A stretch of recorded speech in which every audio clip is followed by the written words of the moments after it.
nomor 11. Berikut ini merupakan faktor utama yang mempengaruhi kelancaran proses integrasi masyarakat majemuk, yaitu adanya faktor utama yang mempengaruhi integrasi masyarakat.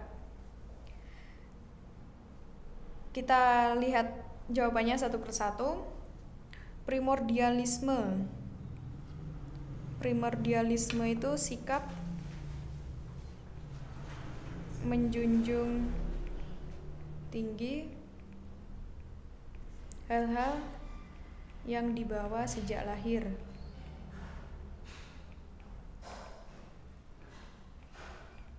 Apa saja? Seperti agama, ras, suku, bahkan jenis kelamin.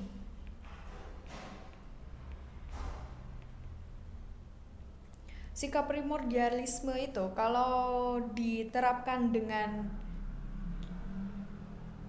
benar itu sebenarnya tidak masalah. Tapi sikap primordialisme itu akan menjadi bermasalah ketika seseorang terlalu menjunjung tinggi hal-hal yang sudah ia bawa sejak ia lahir. Misal dia menganggap bahwa agamanya paling benar, atau dia menganggap sukunya yang paling bagus, atau jenis kelamin yang ia miliki itu paling berkuasa.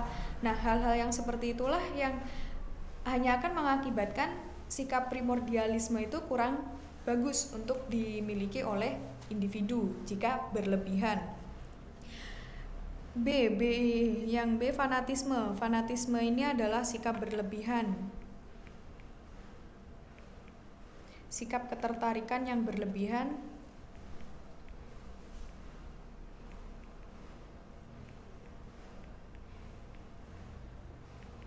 akan suatu hal. Misalnya apa? Misal terlalu fanatik, contohnya terlalu fanatik dengan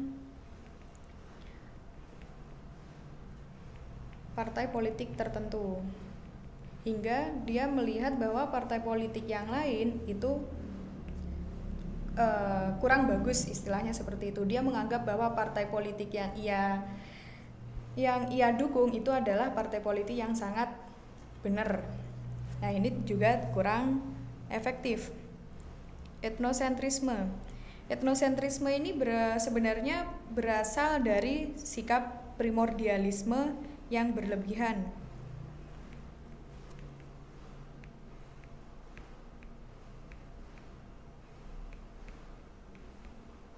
Jadi sikap primordialisme yang berlebihan itu akan memunculkan sikap, salah satunya adalah etnosentrisme. Apa yang dimaksud dengan etnosentrisme? Etnosentrisme itu adalah mengukur kebudayaan orang lain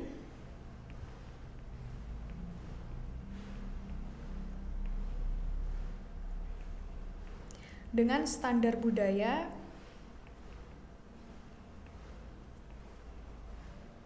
yang ia miliki.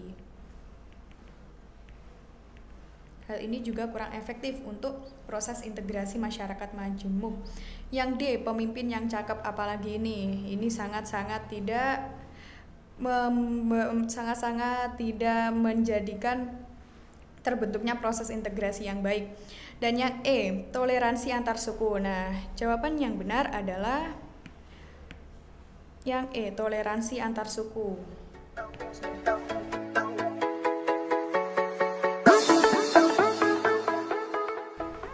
Next ke soal yang nomor 12.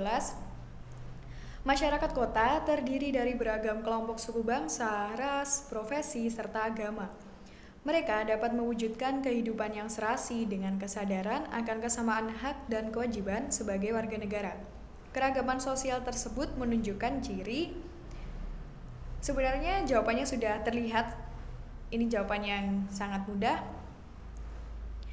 Tapi sebelum kita menjawab sesuai dengan jawabannya, kita analisis satu persatu. Yang A, keanekaragaman tingkat status. Bukan. Kehidupan masyarakat transisi? Jelas bukan. Masyarakat yang sudah modern? Bukan. Kehidupan masyarakat industri? Ini sama dengan jawaban C dan D. Jelas bukan. Jawabannya adalah yang E, kehidupan masyarakat yang majemuk. Apa itu kehidupan masyarakat majemuk? Masyarakat majemuk adalah masyarakat yang menjunjung tinggi keragaman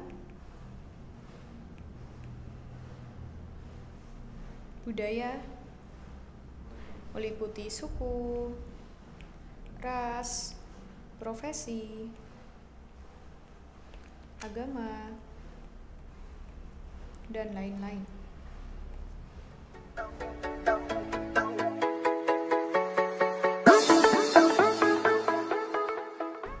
Nomor 13, masalah-masalah yang dapat timbul akibat keanekaragaman dan perubahan kebudayaan.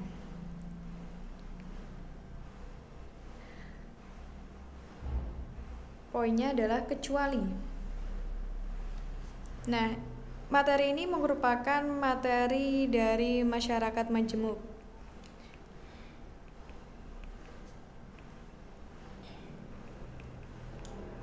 Jadi, di sisi lain, masyarakat majemuk juga ada kelemahannya. Kelemahan dari keragaman masyarakat itu konflik apa yang sering muncul?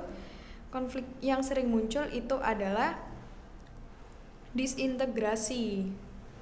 Disintegrasi itu lawan dari integrasi.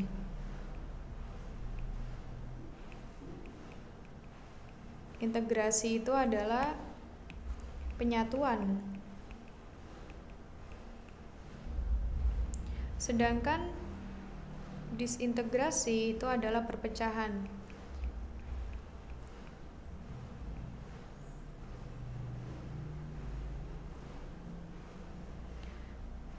Jawabannya adalah yang D.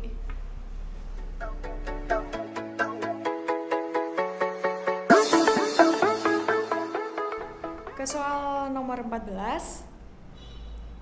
Tahap seorang anak menirukan peran-peran yang dilakukan orang dewasa dinamakan. Kata kuncinya adalah peran meniru. Nah, ini ada tahap meniru. Meniru peran-peran yang dilakukan orang dewasa. Ini merupakan materi sosialisasi.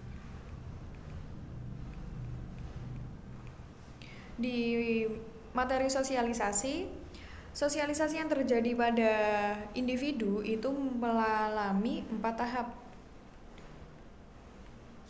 Tahap yang pertama itu adalah tahap preparation stage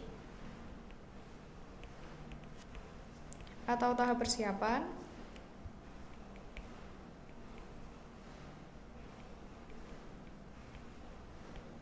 Yang kedua itu adalah tahap play stage.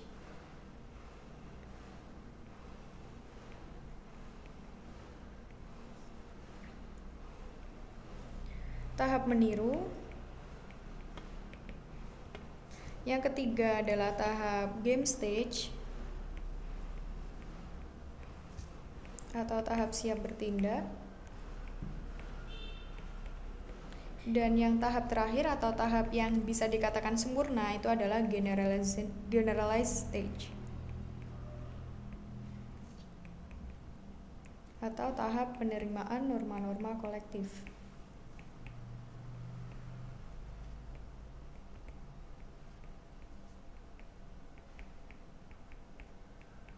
Nah, jadi jika si anak itu sedang mengalami tahap menirukan peran-peran yang dilakukan orang dewasa, itu si anak sudah masuk ke dalam tahap play stage. Nah, sedangkan biasanya ada soal yang memberikan pertanyaan tahap seorang anak menirukan cara berbicara orang dewasa, itu ada di tahap mana?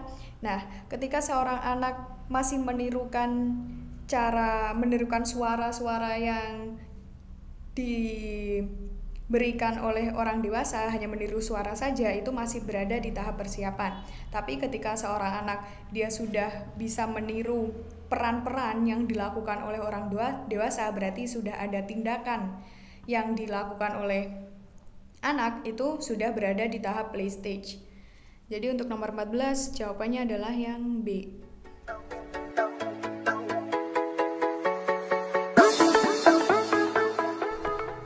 Soal yang terakhir, untuk meneliti pola interaksi dalam masyarakat nelayan di Indonesia, si peneliti tinggal beberapa hari di perkampungan nelayan tersebut.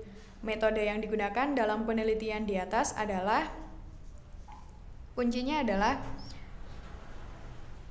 si peneliti tinggal beberapa hari di perkampungan nelayan tersebut. Berarti ada peneliti berpartisipasi atau ikut serta. Sudah kelihatan dari sini? Jawabannya adalah yang C, observasi partisipan. Oke, selesai.